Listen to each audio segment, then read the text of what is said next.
So I really, really like being with a housing association because, one, they sort of deal with all the practical things, because I always find having to deal with practical things like, say, plumbers and stuff like that, just a nuisance. And now you just phone them up and they just do it, or they just sort it out.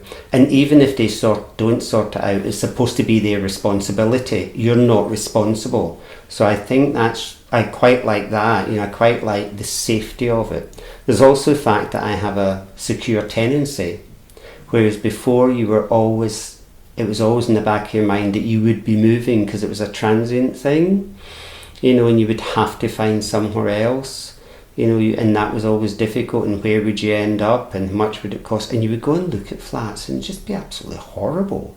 But people would live in them and people would want lots of money for them.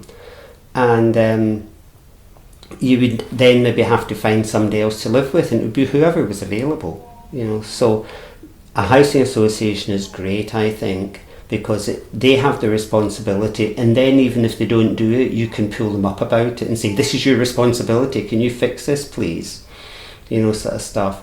There's also the fact that with a housing association, if you then need to move, to say sheltered accommodation or something, they will help you do that. And the housing associations talk to one another, so you can move between the housing associations, which is what I did. So you could move to a different housing association very much. So yes, it's so much better than living just in a rented flat. And I don't know how people nowadays cope with living in rented flats, particularly with the financial implications of that, and also the fact that it seems to be a lot of the rented flats are sort of rented through sort of agencies now. It's not an actual landlord, whereas back in my day it was a landlord, it was a person, who you saw, to do that.